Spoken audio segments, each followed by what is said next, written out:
درود پاک کب کب کہاں کہاں اور کیسے کیسے کام آتا ہے۔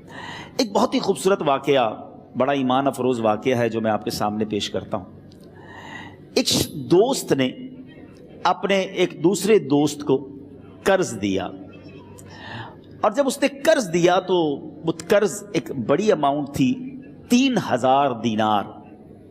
وہ ٹائم آ گیا جب اس ٹائم وہ قرض لینے کے لیے اپنے دوست کے پاس گیا کہ بھائی مجھے میرے پیسے واپس دو، تو اس نے کہا کہ پیسے تو نہیں ہیں میرے پاس، میں کولیپس ہو گیا ہوں، بزنس اب میرا ختم ہو گیا ہے، میں تمہاری رقم نہیں دے سکتا۔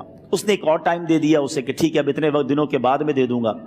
وہ ٹائم بھی گزر گیا، اور جب وہ ٹائم بھی گزر گیا تو اس کے بعد اس دوست نے کہا کہ اب تو پیسے دے دو بھائی، میرا ٹائم پورا ہو گیا ہے۔ پھر نہ دے سکا ٹائم۔ آخر کار معاملہ جو ہے وہ کورٹ میں چلا گیا، قاضی کے پاس چلا گیا۔ اب قاضی نے جس کو پیسے دینے تھے اس کو بلایا اور کہا کہ بھائی آپ کو اس کے پیسے دینے ہیں؟ کہتا ہے ہاں پیسے تو دینے ہیں۔ تو کہا پھر دیتے کیوں نہیں ہو؟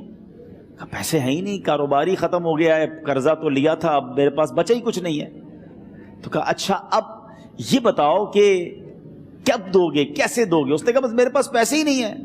تو کہا اب تمہارے پاس 30 دن کا ٹائم ہے، 30 ڈیز میں یا تو اس کے پیسے لوٹا دو یا 30 دن کے بعد تمہیں قید کر دیا جائے گا۔ یہ شخص اب گھر آیا، پیسے تو تھے نہیں، مگر شاید علماء نے لکھا کتابوں میں، یہ واقعہ کئی بڑی بڑی کتابوں میں لکھا اور درود پاک کے فضائل کی بڑی بڑی کتابوں میں لکھا، اور اس شخص نے سوچا کہ اس نے ایک حدیث پاک پڑھی ہوئی تھی کہ جس میں نبی پاک علیہ الصلوۃ والسلام نے فرمایا ہے، جس کا مضمون ہے کہ جو شخص پریشان ہو، مصیبت زدہ ہو، اسے چاہیے کہ مجھ پر کثرت سے درود پاک پڑھے، کیونکہ درود پڑھنا مصیبتوں اور پریشانیوں کو لے جاتا ہے۔